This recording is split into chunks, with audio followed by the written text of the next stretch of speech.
Untuk kejadian yang di Pati, kami berharap ini bisa diselesaikan dengan baik.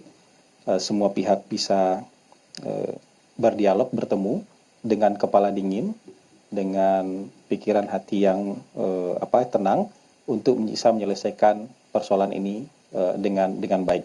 Karena kalau misalnya ketertiban umum terganggu, tentu kepentingan masyarakat secara umum juga nanti akan terganggu. Nah, kalau mengenai tuduhan bahwa hal-hal yang dilakukan oleh beberapa pemerintah daerah ini terkait dengan kebijakan efisiensi, kami menganggap ini sebuah tanggapan yang prematur. Ya, teman-teman, efisiensi di awal tahun 2025 itu tidak hanya untuk satu kabupaten kota, tidak hanya untuk 2 kabupaten kota, tapi untuk 500-an kabupaten kota. Ya kan? Untuk 500-an kabupaten kota. Untuk seluruh kementerian dan lembaga yang ada di pemerintah pusat. Jadi kalau ada kejadian spesifik, satu kejadian di Pati, ini dinamika lokal. Ya, kalau kita bicara ini adalah efek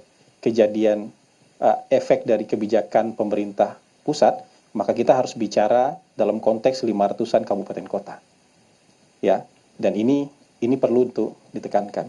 Dan untuk kebijakan-kebijakan yang ada di pemerintah daerah itu kan memang kewenangan mereka. Ya, untuk PBB P2 itu. Ini kan PBB P2.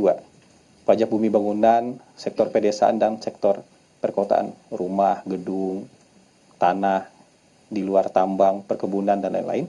Ini memang kewenangan dari pemerintah daerah. Biasanya mereka juga membuat ini berdasarkan perda. Kalau berdasarkan perda itu kan bupati bersepakat memutuskan ini dengan DPRD. Kan begitu.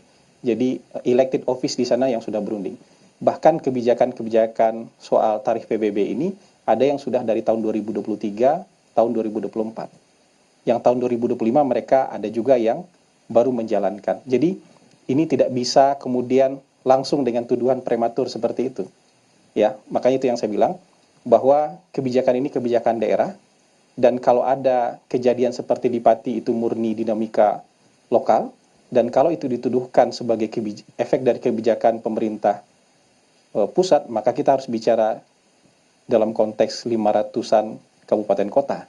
Dan ini kan satu peristiwa, maka satu peristiwa ini lebih baik dimaknai sebagai dinamika di tingkat lokal.